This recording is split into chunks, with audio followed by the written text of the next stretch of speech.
Hey everybody, welcome. I'm Valorie, Ness with Catalyst Fitness. You're about to observe some of my favorite things from one of my workouts. You'll see lots of different equipment and different techniques. I hope you enjoy it.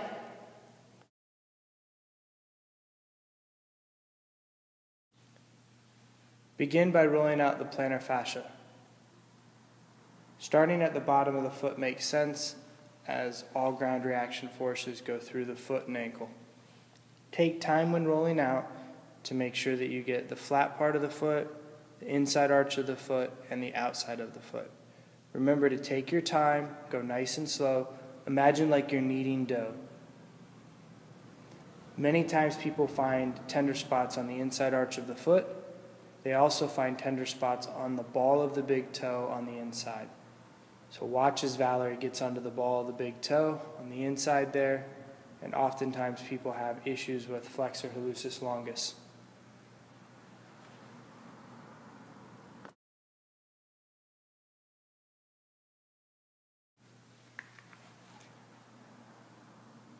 Valorie, why do you have your hand on the Viper? To help me balance, Why do you need help balancing?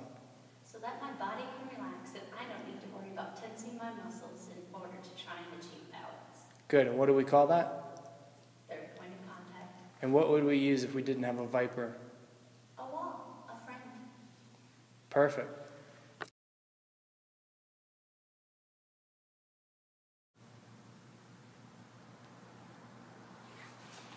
Valorie is now performing trigger point on the soleus.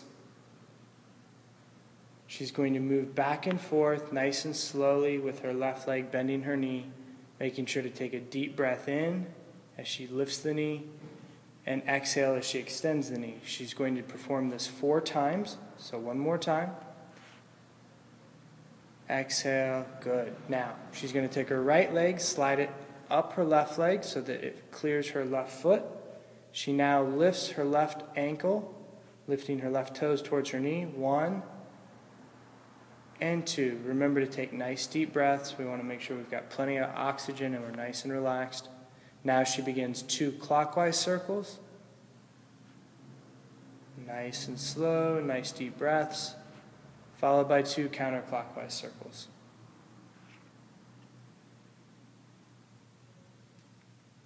Next thing she's going to do is shear force. So she's going to slide or shift her left leg from left to right, making sure to get some cross friction through that soleus.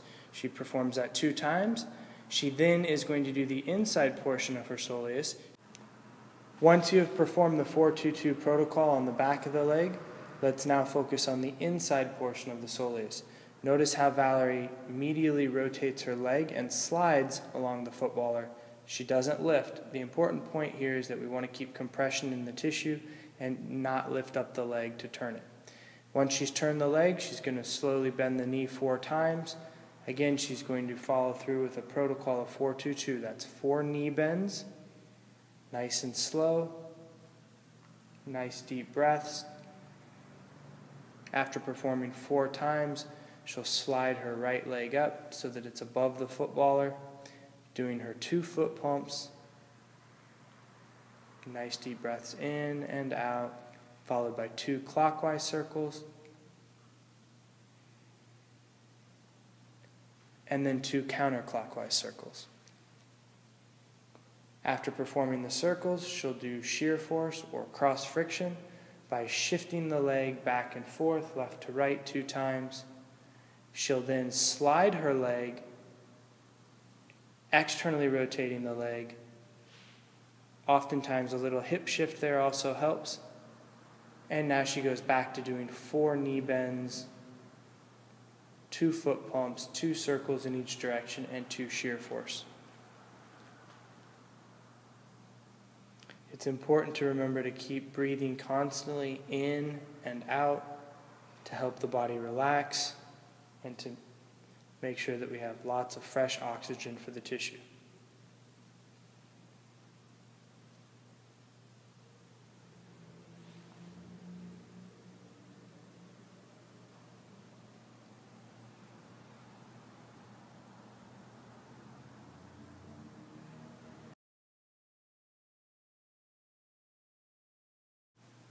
Valorie will now use the trigger point therapy ball, or TP ball as we like to refer to it as, on her gastrocnemius. She's going to place the ball in the middle of her gastroc, in the lower portion, right in the center. She's then going to take a deep breath in. As she does, she pulls her toes towards her knee, and then she's going to exhale and slap the ground with her foot. She does this 3 more times for a total of 4 times.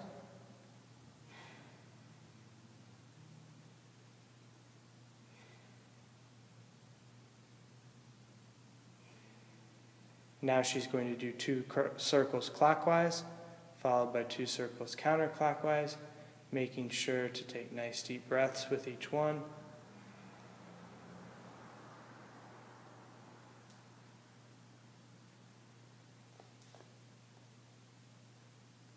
When she's done, she's going to shift her leg approximately 1 to 2 inches to her left so that the ball is now pushing on the medial head or inside portion of her gastroc, making sure to keep her knee pointed straight up towards the ceiling. It's just a shift of the leg, and it's tender and uncomfortable, which is why you saw her squirming there. She now proceeds back through the same 4-2-2 protocol of 4 foot pumps followed by 2 circles in each direction, making sure to take nice deep breaths with each one.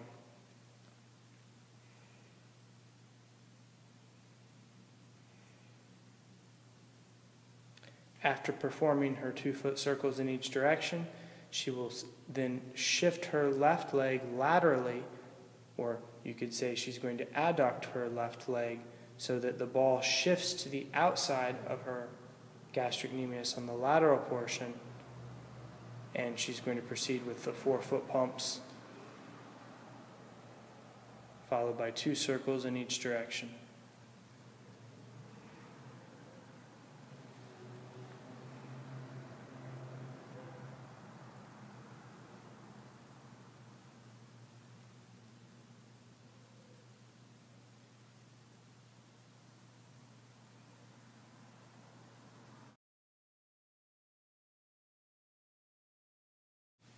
Another one of Valerie's favorite exercises to warm up with is to use the trigger point therapy grid on her erector spinae. She's going to place the grid in her low back. She's going to lean back, and as she does, she's going to lift her hips and walk her feet away from the grid so that the grid ends up at the top of her shoulders. Just like that. She's going to lift her arms up towards the ceiling, and she can either leave her arms in that position, she can put her hands on her ears, and she can now bend her elbows, bringing them together, and by doing so, she's exposing the tissue in her upper thoracic and scapular regions. She's going to slowly roll back and forth, 1 to 2 inches down towards her waist, and then she comes back up towards the shoulders, half of that distance, down 1 to 2 inches towards her waist, back up half that distance, so that she's continually getting overlap and slowly working her way down towards her tailbone or her waistline. Now, oftentimes, people will find some discomfort or find it very challenging to hold the torso up when they get into the low back. If that's the case, it's okay to slowly lower the head and shoulders down towards the ground, thus supporting the weight of the body, the upper torso, and they can still begin to work the erector spinae and the tissue along the spine, getting into the low back. And once she hits the top of the glutes, she'll go ahead and stop. Now, she has 2 choices at this point. She can turn to the side and roll over, or she can extend her right leg, dig her heel into the ground. So if she extends her right leg and digs her heel into the ground, she then does a hamstring leg curl and follows with the left leg to pull herself up.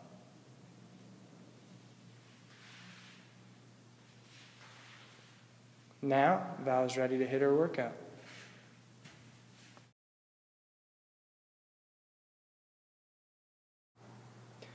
After performing inhibition or myofascial compression techniques to address the knots in her overactive myofascial tissue, Valorie enjoys beginning her workout with red cord neuromuscular activation techniques. The first exercise she likes to start with is the supine pelvic lift. She's going to begin by extending her right leg, lift her left leg so that her left thigh is just below her right thigh. She's now going to press down into the narrow sling, lifting her hips.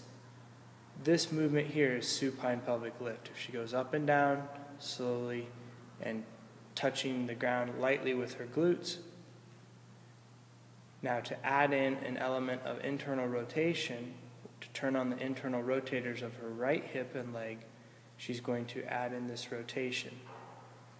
Notice that she drops the left hip below the waistline, lifts it up as high as she can, taking care to make sure that the right foot and leg stay straight and in a neutral position the entire time. To advance the exercise or progress it to make it more challenging, she could bring her arms across her chest, just like this, thus decreasing her base of support.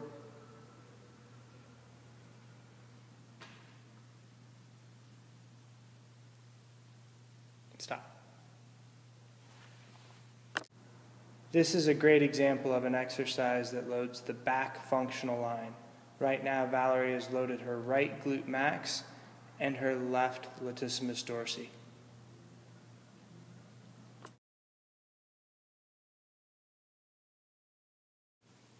Sideline adduction. Valorie is going to lift her left leg. She's going to let it hover in the air. She's now going to press down with her right leg, thus lifting her left hip up off the ground. She's going to slowly lower herself back down, lightly touch her left hip and lift again. Sideline adduction loads the adductors of her top leg and also is a great exercise to load the spiral line and front functional lines.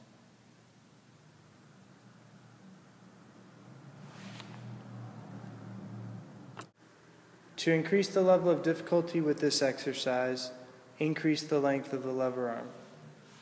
Watch as Valorie moves forward, bringing the narrow sling down to the foot ankle. Now notice as she does this, the height of the narrow sling now needs to be readjusted ideally so that it is above her shoulder just as it was with the short lever arm position. Notice she can still perform the movement, but it's going to be much more challenging because she's not able to get the right type of leverage. Notice how we've increased the length of the lever arm and raised the narrow sling up so that it's now at the height of her shoulder or just slightly above. Now she's going to lift her left leg, push down with her right leg, and by pressing down with her right leg, she is able to generate force that lifts her hips.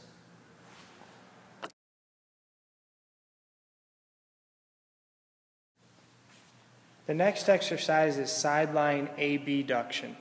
This is for her left lateral line, specifically her left gluteus medius. She's going to lift her right leg up, put it against the back of the red cord emblem. She's keeping both legs and hips in slight hip extension. She's then going to press down with her left leg, lifting her hips up as high as she can, and the movement of the lifting of the hips comes from the pressing of the legs, not the actual lifting of the hips, which would be done by the right external obliques. Up and down, or it can be held for an isometric hold. To increase the intensity of this exercise, just as we did in sideline adduction, we would move to a longer lever arm. But anytime we move to a longer lever arm, we generally need to readjust the height of the ropes. So in this case, she's going to need to slightly raise the ropes up. So watch as she sits up. She pulls down, pushes in to lock it in place. And she just needs to raise it up just a little bit to compensate for the length of the lever arm increasing.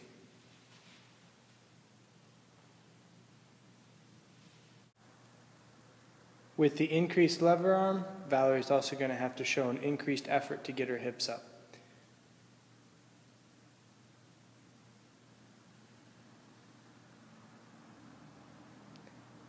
We could further increase the intensity of this exercise as well as the sideline adduction by moving to the forearm.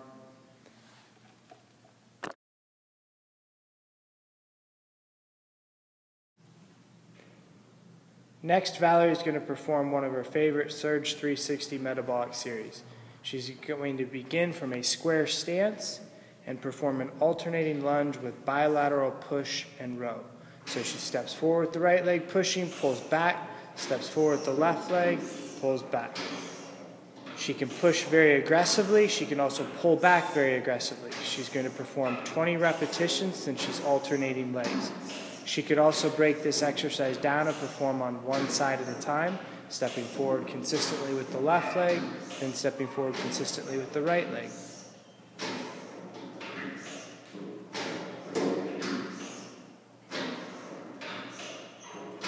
To increase the intensity of the exercise, if she slides her hands down the poles and holds just at the silver portion, as she pushes and pulls back, now she has to apply more force. Notice she grimaced a little with the increased intensity, but she showed us that beautiful smile that we know and love.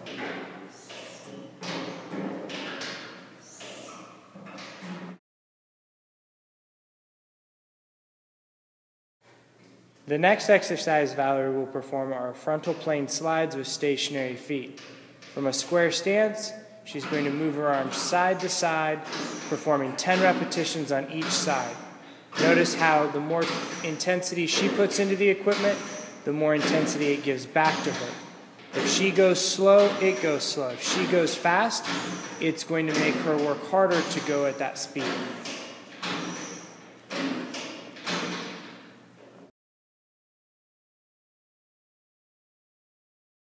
The next exercise is 45-degree footprint to half-moon rotations.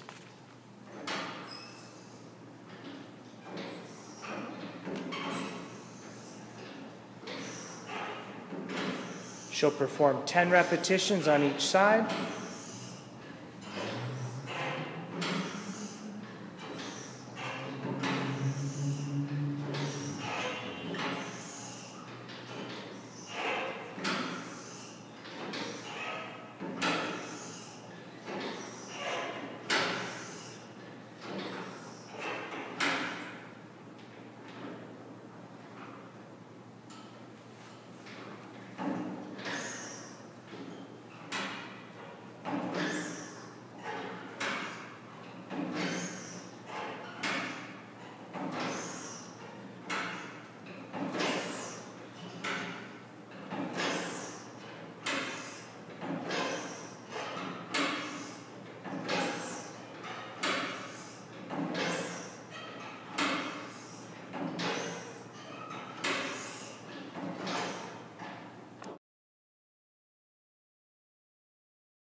enjoyed this as much as I do. Look forward to the next one.